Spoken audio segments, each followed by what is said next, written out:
Investisseurs, investisseuses, bonjour, bienvenue sur cette vidéo des Tontons Traders. Aujourd'hui, on va parler d'un projet qui ne fait pas forcément beaucoup de bruit, mais qui pourrait bien devenir une pièce maîtresse dans l'infrastructure blockchain mondiale. Et je vais parler de Quant et de son token, donc QNT.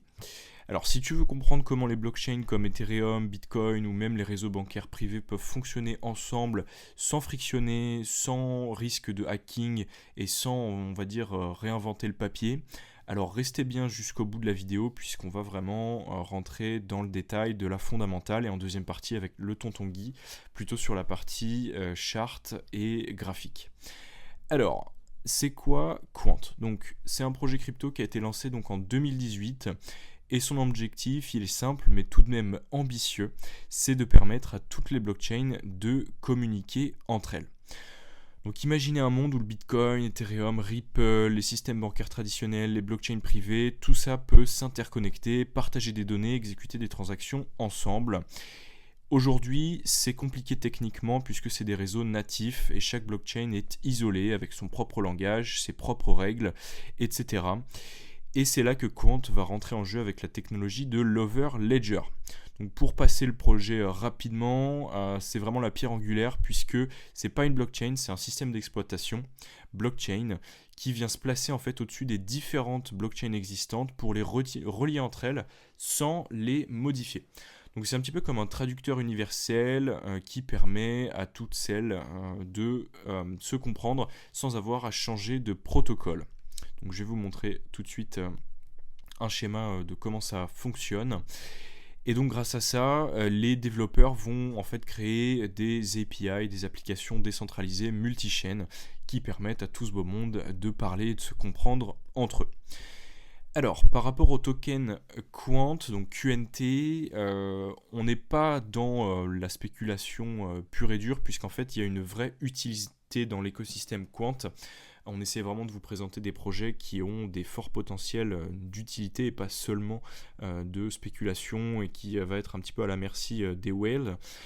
Puisqu'en fait, pour accéder à l'Overledger, les développeurs doivent acheter et verrouiller des tokens, donc QNT. Les entreprises qui veulent utiliser les services Quant, donc comme les banques ou des startups fintech, doivent payer la licence en token également. Et les QNT sont aussi utilisés pour signer et valider les transactions entre les différents réseaux. Donc en fait, QNT, c'est vraiment le ticket d'entrée obligatoire pour accéder à l'infrastructure Quant. Donc la différence avec d'autres projets, à l'instar de Telcoin qu'on a présenté dans la vidéo précédente, et je vous invite vraiment à la regarder si ce n'est pas déjà fait, elle qui s'intéressait plutôt à la partie télécom et finance, on va dire plutôt pays émergents. Là, on est vraiment dans le monde de l'entreprise. Donc c'est pas seulement pour les crypto-enthousiastes, les amateurs de DeFi, mais c'est vraiment de créer une infrastructure fiable, sécurisée, conforme aux régulations pour les banques, les institutions publiques, les assureurs, les gouvernements et j'en passe. Donc Overledger va vraiment permettre à ces entités d'intégrer la puissance de la blockchain sans avoir en fait à tout reconstruire. Voilà. Donc pour prendre un exemple concret, et ensuite je vous laisserai avec Guy pour la partie technique. Donc imaginez une grande banque internationale qui veut lancer une plateforme de paiement intelligent. Donc là l'idée elle est posée. Elle pourrait utiliser Ethereum pour automatiser les contrats, donc comme les smart contracts. Elle pourrait utiliser Ripple XRP pour envoyer des fonds rapidement à l'international, donc à l'instar de Swift. Et elle pourrait aussi utiliser sa propre blockchain privée pour gérer et sécuriser les données clients conformément aux régulations qu'on peut avoir au sein d'une entreprise. Donc là, vous pouvez en voir énormément, que ce soit des entreprises plutôt à la destination des consommateurs ou des banques commerciales. Voilà, et c'est là que Quant en fait intervient grâce à l'Overledger, comme vous pouvez le voir ici en vert, qui va connecter toutes les blockchains, les faire interagir et orchestrer l'ensemble du système comme une seule plateforme unifiée et interconnectée. Donc tout ça sans modifier évidemment les blockchains existants, donc sans bridge, sans fork et avec un niveau de sécurité adapté au secteur bancaire, puisqu'elle est également en train de passer toute une forme de certification ISO pour ce faire.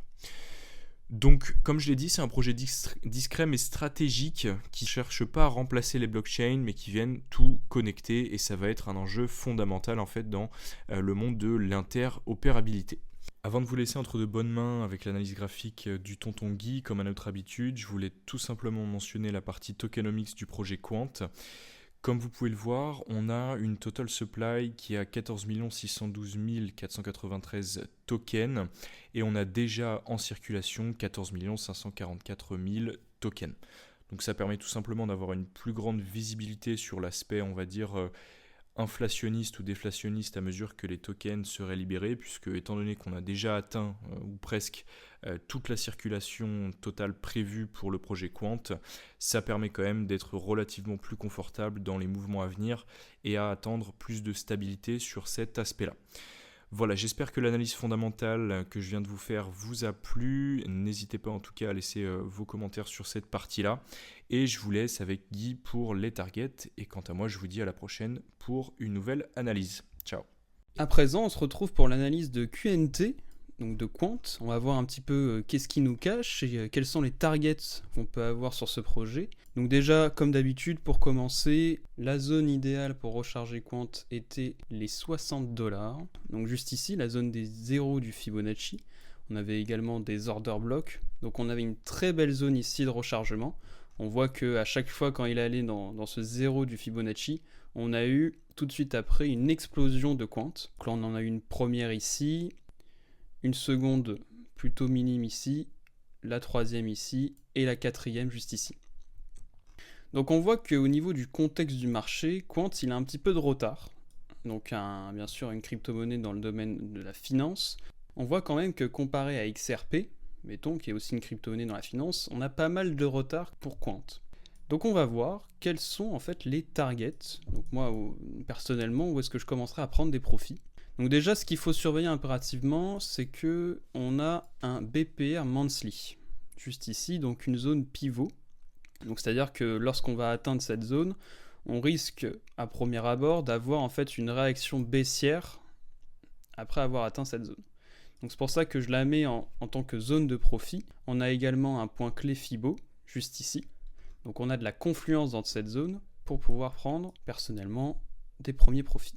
Après cela, on a en fait une figure de compression qui se fait sur Quant. On a quand même eu une certaine accumulation pendant plusieurs mois, voire plusieurs années. Et on voit ici, j'ai pu les représenter par des lignes grises, en fait une figure de compression pour Quant. Donc on voit qu'il est vraiment au bord de l'explosion. Et alors pour les targets, pour en fait la future all season qui se prépare, dans ce cas-là, toujours pareil, on utilise du Fibonacci, du retracement, et on va se diriger juste ici pour les targets, les prises de profit. Donc on a les 730 $ et les 1126 $ comme prise de profit pour Quant.